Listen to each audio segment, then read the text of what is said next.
5h56 sur BFM TV. Merci de vous réveiller avec nous. Bonjour Mathieu. Bonjour Marie, bonjour Loïc. Et bonjour à tous les deux. Bonjour à tous. D'ailleurs Loïc, on va beaucoup parler de météo aujourd'hui sur deux fronts. En Grèce parce qu'il y a des feux immenses qui ne s'arrêtent pas et on verra pourquoi. Et puis sur le plan de la canicule aussi qui continue aujourd'hui. On commence à distinguer le bout du tunnel tout de même. Voilà, avec des orages qui arrivent. Orages violents à surveiller aujourd'hui et probablement jusqu'en fin de semaine également. Voilà, ce sera au cœur de l'actualité ce matin. Merci de vous réveiller avec BFM TV. Et on fait le point avec Loïc tout de suite. Allons-y.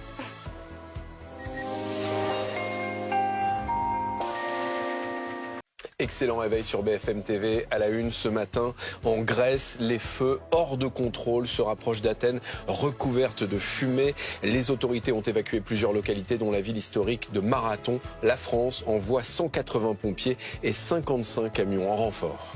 Et tenez bon, c'est bientôt fini. La vague de chaleur se poursuit sur une large moitié du pays. 40 départements toujours en vigilance orange. 34 à Strasbourg, 36 à Lyon cet après-midi. Et attention aux orages qui arrivent dès la mi-journée sur le Massif central. On fera le point avec Loïc Rivière dans ce journal. Les deux rugbymen français inculpés pour viol en Argentine sont libres, mais ils doivent rester dans le pays. Le parquet estime qu'il existe des contradictions notoires, des incohérences et des zones grises dans les dépositions de la plaignante. L'instruction se poursuit. Au Proche-Orient, le risque d'une attaque iranienne contre Israël dès cette semaine, mise en garde de la Maison-Blanche alors que les diplomaties européennes appellent Téhéran à renoncer à toute offensive qui pourrait compromettre un cessez-le-feu. Dans le même temps, le Hamas annonce qu'un otage a été tué dans la bande de Gaza. On sera avec Antoine Hollard depuis Washington. À la fin de ce journal, les images étonnantes d'une naissance, une tortue de Galapagos née en France, une prouesse pour les scientifiques du parc de Cupulta en Corse. C'est la première fois qu'une équipe parvient à faire naître en captivité cette espèce de tortue menacée d'extinction.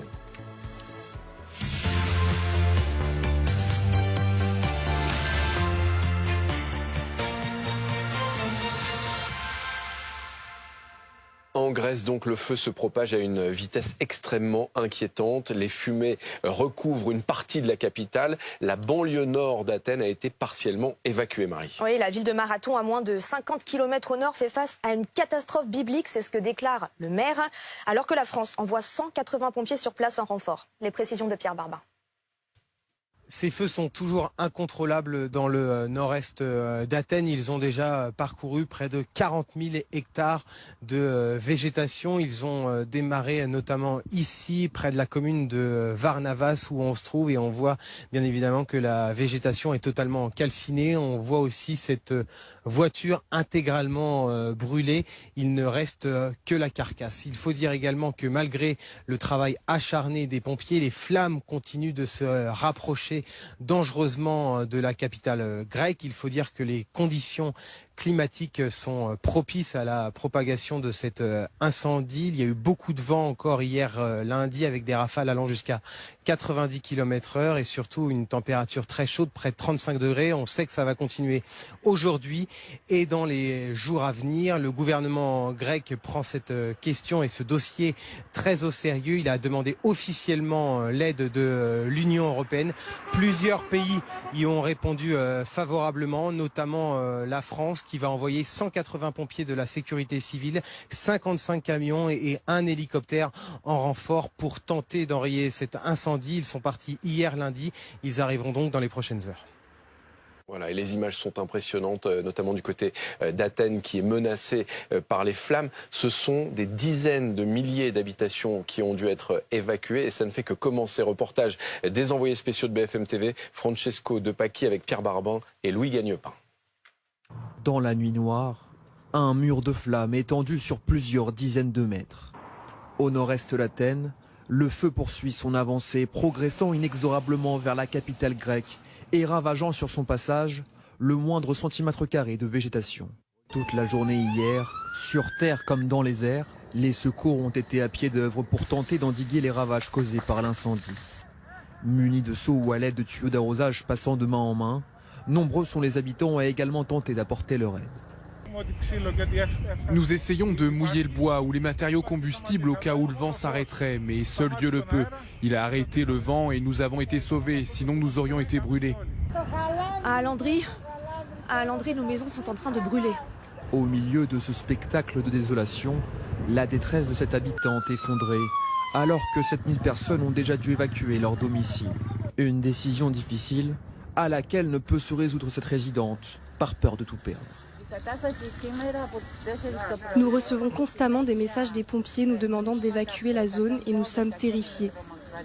Ce matin, nous pensions que le feu irait de l'autre côté, mais soudain, l'après-midi, il est arrivé ici, devant nos maisons. Nous avons paniqué, nous les avons évacués et maintenant nous sommes revenus pour sauver ce qui peut l'être. Une situation périlleuse qui pourrait perdurer dans les prochains jours. En effet, les conditions météorologiques s'annoncent compliquées pour le reste de la semaine.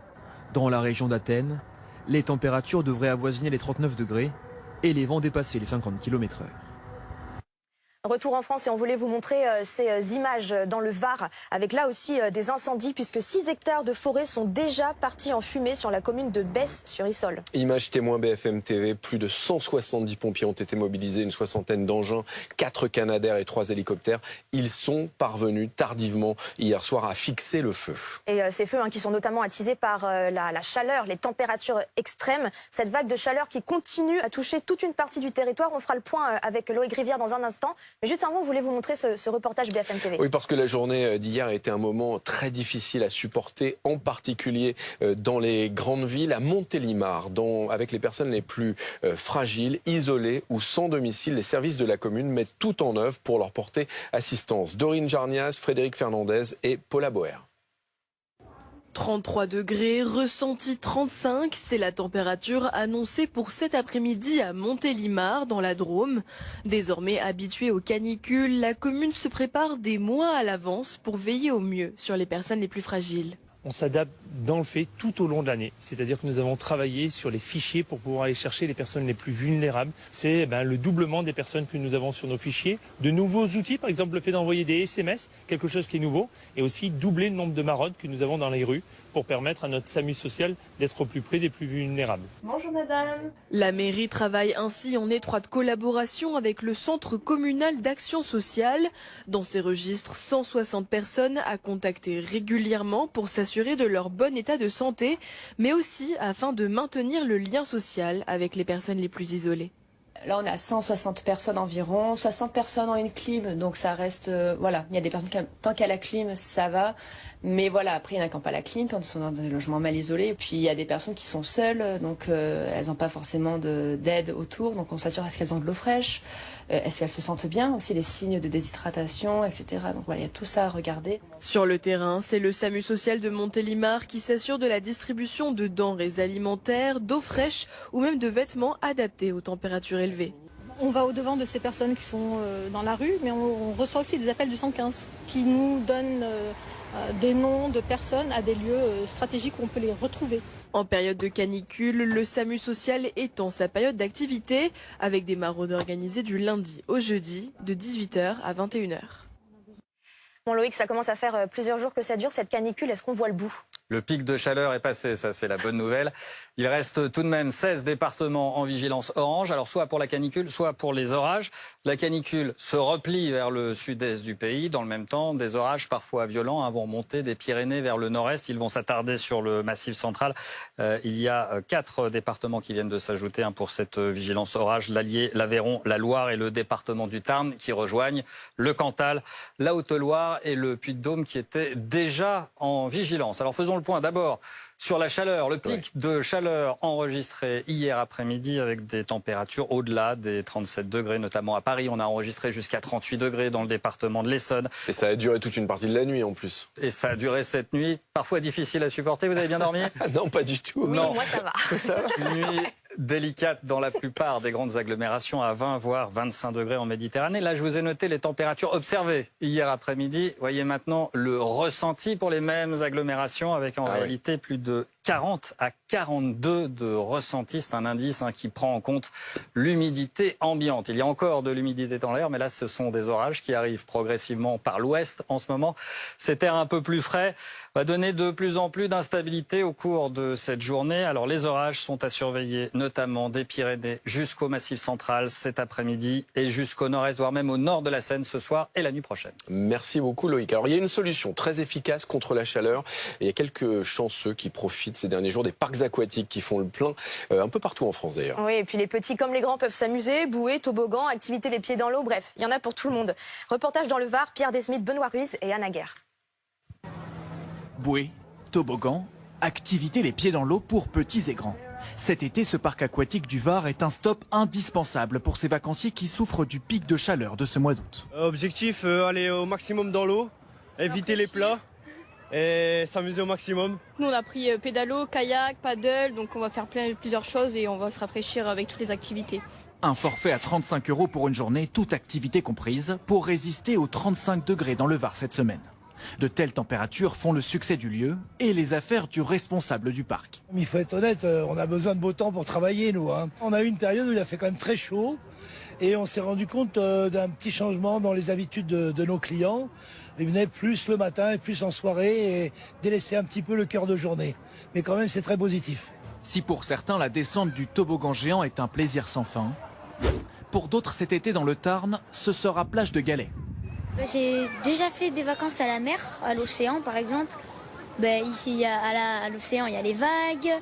Ici, c'est pas trop pareil, c'est la rivière, mais c'est tout aussi bien aussi. Et moins cher. Oui, et moins cher du coup. On n'a plus envie en fait de se prendre la tête et on trouve ça super d'être ici parce qu'on connaît qu'il y a plein d'endroits où se baigner gratuitement. La nature est super belle, les gens sont sympas. Des températures qui devraient baisser dans le Tarn ces prochains jours, à 2 semaines seulement de la rentrée scolaire. Oui, Loïc est resté avec nous pour nous montrer ces images absolument formidables d'aurore boréale. C'est lié à la chaleur d'ailleurs ? Pas directement. Mais en réalité, la chaleur joue sur le sommeil du photographe, qui se lève plus facilement, qui prend plus facilement en photo ces fameuses aurores boréales. Bon, c'est les magnifiques autour de nous. On en a vu parfois jusqu'aux Alpes-Maritimes ces dernières heures.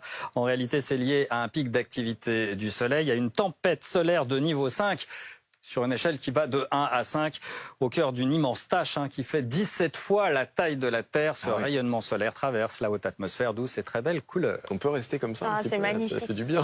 Ça apaise. On peut se recoucher. Merci Loïc.